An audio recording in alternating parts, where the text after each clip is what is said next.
What if the biggest threat in the world right now isn't a missile or a warship or a nuclear bomb? What if it's a number? Before we go any further, if you care about understanding what's really happening in the world instead of just reacting to headlines, hit subscribe right now. Tap that bell too. This channel exists for people who want the full picture, not the 10-second version. Let's get into it. On the same week, two headlines landed on the same news cycle. The United States government debt crossed $40 trillion. $40 trillion. Write that number down and look at it. It has 13 zeros. And on that very same week, President Trump stood up and declared what he called an economic day against Iran. His words, not mine. He called it the most crushing economic operation ever launched against any nation in history. Most channels are going to cover these as two separate stories.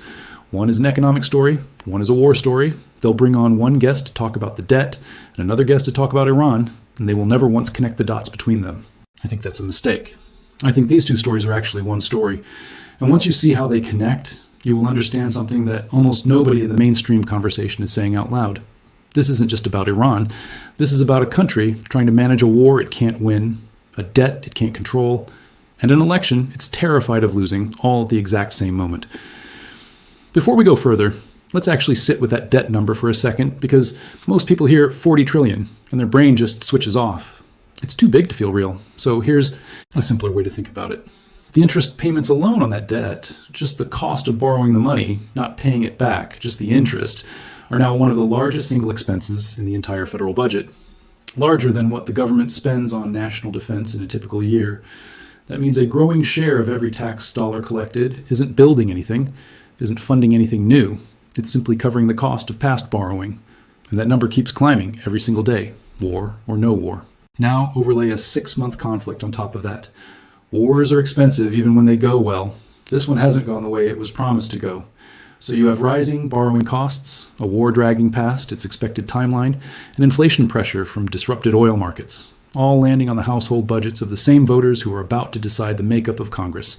That's the financial backdrop Economic D-Day was announced against. Keep that in your head, because it matters more than most coverage is giving it credit for. Let's start with the basics, because you need the full timeline to understand why this moment matters so much. Back in late February of 2026, the United States and Israel launched a joint military campaign against Iran. The stated goal was to destroy Iran's nuclear program and its ballistic missile capability. In the chaos of that campaign, Iran's supreme leader was killed. Iran responded the way a cornered country often responds.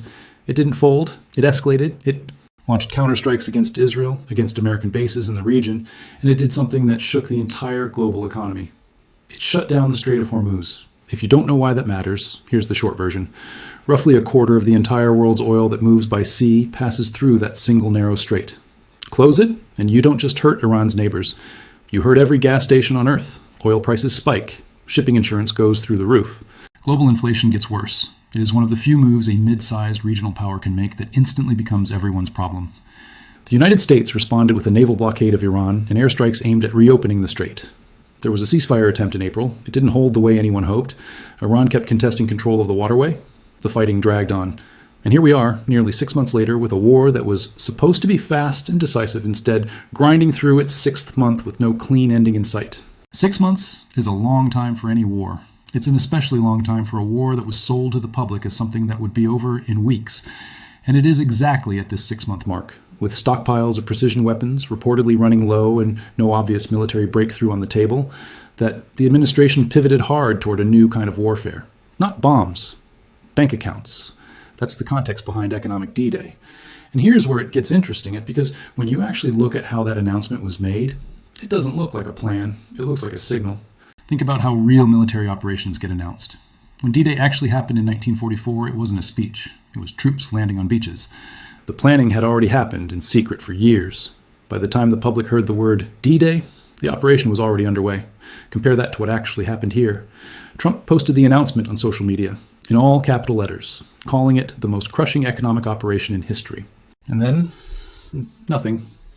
No executive order attached, no list of targeted banks, no list of targeted countries. The Treasury Secretary had to go on television days later just to explain, in the vaguest terms possible, what this campaign might even involve. He talked about secondary sanctions, meaning penalties on other countries that keep trading with Iran, but he wouldn't say who or when or how hard. When the announcement needs its own follow-up press conference just to explain what it means, that tells you something. It tells you the message came before the plan. And usually, when the message comes before the plan, the message wasn't built for the enemy, it was built for someone else. So who was it really built for? Here's a detail that puts everything into focus. Also the same week, the U.S. Treasury confirmed the national debt has now crossed $40 trillion. For the first time in an announcement, U.S. stock markets had one of their worst days in weeks. Oil prices ticked up. The so-called crushing blow against Iran hadn't even landed yet, and the first real economic pain showed up at home, not in Tehran. That is not a small detail. That is the entire story in one sentence. The declaration meant to project strength against a foreign enemy ended up rattling the home economy before it touched the target. There's an old idea in military strategy that says a real threat doesn't need to shout. If you truly have overwhelming leverage over an opponent, you don't need to dress it up in dramatic language and superlatives. The leverage itself does the talking. It's when the leverage is thin that the language has to do the heavy lifting instead. Big words, capital letters, comparisons to historic military operations.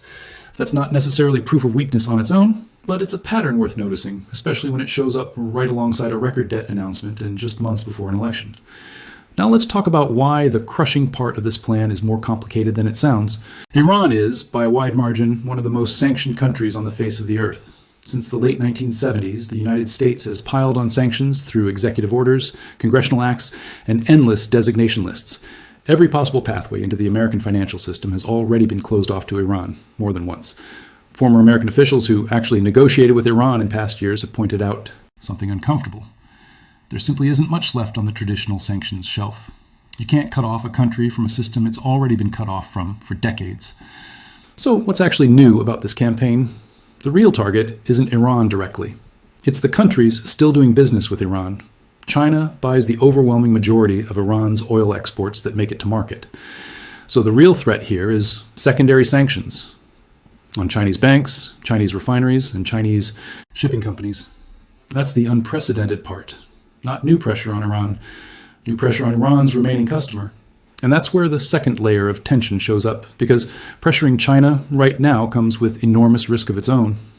There's a scheduled visit between the Chinese president and the White House coming up next month. The two countries are in the middle of a fragile trade truce that both sides badly want to protect.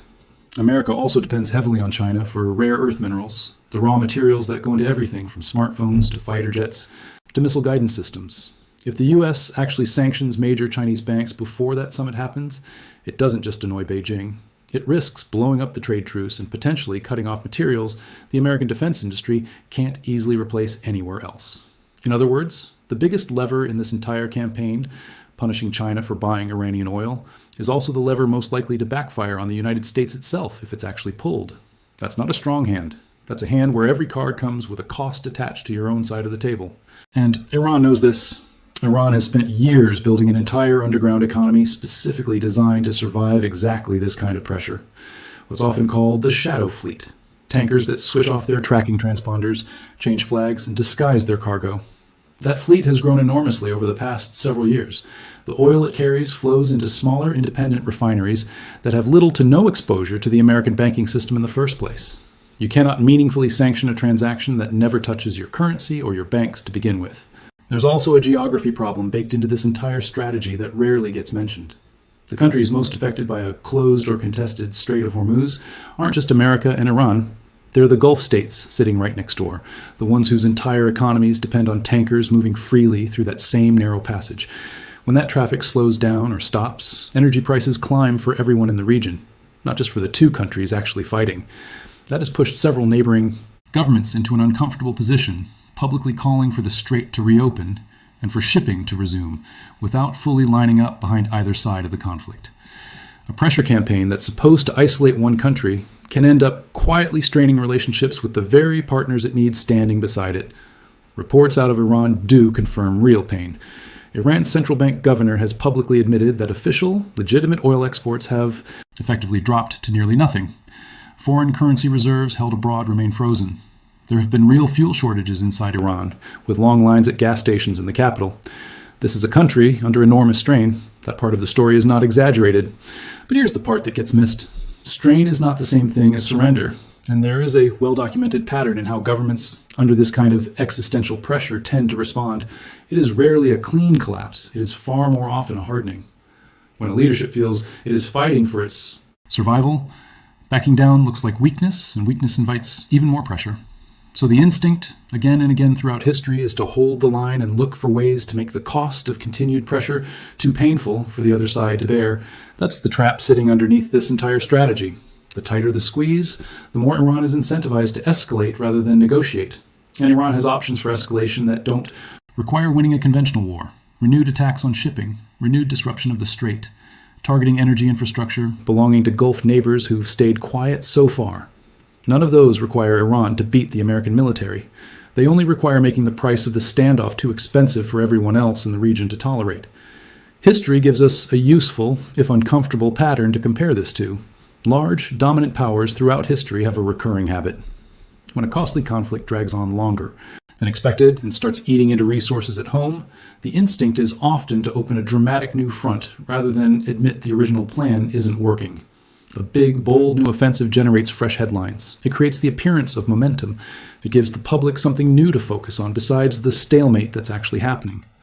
The risk, historically, is that these new fronts are frequently launched from a position of strain rather than strength, and they tend to stretch an already tired system even thinner instead of relieving the pressure. That pattern has repeated itself across different eras and different empires for a simple reason. It's not really a strategy. It's what leadership under pressure tends to reach for when the original plan stops producing results and the public still needs to be shown something that looks like progress. That doesn't mean history is repeating itself exactly. It never does. But the shape of the behavior, big declaration, thin details, timed for a domestic audience, is a shape worth recognizing when you see it. We're a little over halfway through this video, and I want to pause here for something important. If this kind of analysis, connecting the dots between economics, history, and geopolitics, is something you actually want more of, the like button genuinely helps this video reach more people who think the same way. And if you know someone who only watches the surface level headlines, send this one to them. Let's keep going, because the next part is where this really connects back to home. Let's zoom out and ask the question almost nobody in the mainstream coverage is asking directly. Why now? Why this particular week for this particular announcement? There's a midterm election coming in November. Control of Congress is genuinely up for grabs. And the political backdrop heading into that election is rough for the administration. Voters are dealing with higher prices at the pump and at the grocery store, a war that is now dragged on for 6 months longer than promised, and a debt number so large it barely feels real anymore. That is not a comfortable set of headlines to run on just weeks before voters go to the polls. Historically, there's a well-known pattern in politics called the rally around the flag effect. When a leader takes a big, dramatic, decisive-sounding action, especially against a foreign adversary, public approval tends to get a short-term boost. It doesn't matter as much whether the action is fully thought through. What matters is that it looks bold. It looks like leadership. It gives supporters something to point to. Economic D-Day fits that pattern almost perfectly. Massive declaration, dramatic language, historic framing, and remarkably light on the actual operational details that would normally accompany something described as the most crushing economic action in history. That combination, big words, small substance, is the signature of a message built for domestic consumption rather than a message built to actually coerce a foreign government. There's also a strange contradiction worth sitting with. Just before this announcement, there were reports that back-channel contacts with Iran were ongoing and even progressing. Then, the administration publicly denied any negotiations were happening at all, threatening and negotiating at the same time, denying and engaging at the same time. On the surface, this might look like confusion or mixed messaging inside the administration, but there's another way to read it. When you refuse to let anyone, allies included, pin down your actual objective, you create a fog. And fog isn't usually aimed at your enemy. Foreign adversaries don't scroll social media looking for policy clarity. Fog like that is far more useful for controlling the story back home, where every headline about the war can be spun in whichever direction is most convenient that week.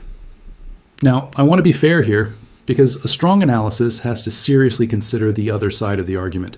If someone wanted to defend this strategy and argue that the pressure campaign really is working, they'd have a real case to make. And you should hear it. The economic damage inside Iran is genuinely severe. Oil exports through official channels have collapsed. Foreign currency is frozen. Ordinary Iranians are dealing with real fuel shortages and real economic hardship. The naval blockade has choked off Iran's legitimate income in a way that is measurable and significant. None of that is fake or exaggerated. A government under this much strain does eventually have to make hard choices, and there's a real argument that sustained pressure, even imperfect pressure, changes behavior over time simply because the alternative becomes unbearable. That's a legitimate case. It deserves to be taken seriously, and anyone telling you this is all theater with zero real effect is oversimplifying too. The truth usually sits in between two extremes, and this is one of those situations. Good analysis doesn't mean picking the version of events that feels most dramatic. It means holding two true things at the same time, real pressure and real limits, and being honest about both. But here's where the analysis gets sharper. Even if we accept that the pressure is real and painful, that still doesn't tell us the campaign is achieving its stated goal. Pain and capitulation are not the same thing. A government can be squeezed hard and still refuse to bend, especially a government whose entire modern identity is built around resisting exactly this kind of external pressure. Nearly 5 decades of sanctions have, in a strange way, trained Iran's system to absorb economic pain as a permanent condition, rather than a temporary crisis to be resolved through concession. And there's a longer-term irony sitting underneath all of this that deserves attention. Every time this kind of pressure campaign is deployed, it pushes the targeted country to build alternatives to the very system doing the squeezing. Iran has been quietly working on new financial pathways that route entirely around the US dollar and the traditional Western banking system. Deeper trade ties with countries willing to work outside that system. New banking arrangements with neighboring countries. None of these moves are individually dramatic, but stacked together over time, they represent the slow construction of an alternative financial infrastructure. One designed specifically so that American economic pressure has less and less leverage the next time it's applied. So even in the best case scenario for the people running this strategy, there's a real cost buried in the fine print. The more the world sees economic sanctions used as a blunt political tool, the more incentive other nations have to build systems that make them immune to it. That's not a hypothetical. It's already happening in slow motion, one small agreement at a time. Quick pause before we tie this all together.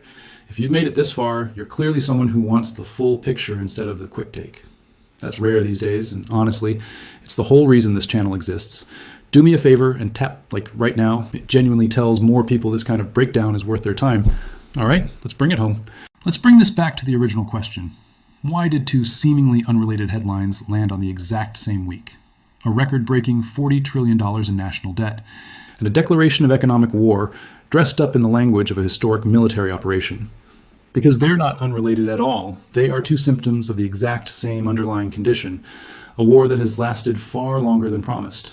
Military resources stretched thinner than the public was told, a domestic economy straining under the weight of both the conflict and the debt required to fund it, and an election just months away that could take away control of Congress entirely. When a government reaches for economic warfare after military options have become exhausted and unpopular, it isn't necessarily a sign of a stronger strategy. Sometimes it's simply the option that's left when the harder options have run out. That doesn't mean it's meaningless. Sanctions and financial pressure are real tools with real consequences, but calling a tool historic and calling it a strategy are two very different things. One is a description of language, the other is a description of results. And right now, the gap between those two things is exactly where the real story is hiding. Here's what to actually watch in the weeks ahead, because this story is far from finished. Watch whether real sanctions actually land on major Chinese financial institutions before that presidential summit, or whether the threats stay just threats until after the meeting has safely passed. Watch whether Iran responds to this pressure with any kind of dramatic move, given how loudly some of its officials have been hinting that something is being prepared. And watch how this entire conflict gets talked about as November approaches, because the framing of a war often changes dramatically once an election is on the line. The biggest question was never really whether Iran would break under pressure. Iran has been absorbing pressure for almost 50 years and has built its entire political identity around outlasting it. The real question is whether the country applying that pressure can find a way out of this conflict on terms it can call a win before its own voters render a very different kind of verdict in November. And that's really the uncomfortable truth sitting at the center of this entire story. Wars, in the modern era, don't just end on battlefields anymore. They end in headlines, in approval ratings, in the way a nation decides to tell itself the story of what happened. A ceasefire can be spun as victory. A stalemate can be spun as strength. A pressure campaign that never fully lands can still be remembered as the moment everything turned, if the story is told the right way, to the right audience, at the right time. That is not a criticism unique to one administration or one country. It's simply how modern conflict works when a democracy is the one fighting it. The voters are always, in some sense, the second battlefield. So here's the real lesson underneath all of this. When you see a government reach for dramatic language right as the numbers at home start looking painful, don't just ask whether the threat is real. Ask who the threat is actually meant to convince. Sometimes the answer isn't the enemy on the other side of the ocean. Sometimes it's the voter standing in their own kitchen, looking at the price of gas and the price of groceries, deciding in a few months whether to believe the story they're being told. Whoever controls that story, the story of how this war finally ends, controls how history remembers it. Right now, that story is still being written in real time in front of all of us. And $40 trillion, one Truth Social post, and 35 days on a calendar are about to decide how the next chapter gets written. If this video actually helped you see the bigger picture behind the headlines, that's exactly what this channel is built for. Subscribe if you haven't already. Drop a comment with what you think happens next, and I'll see you in the next one, where we keep connecting the dots that other channels leave scattered on the floor.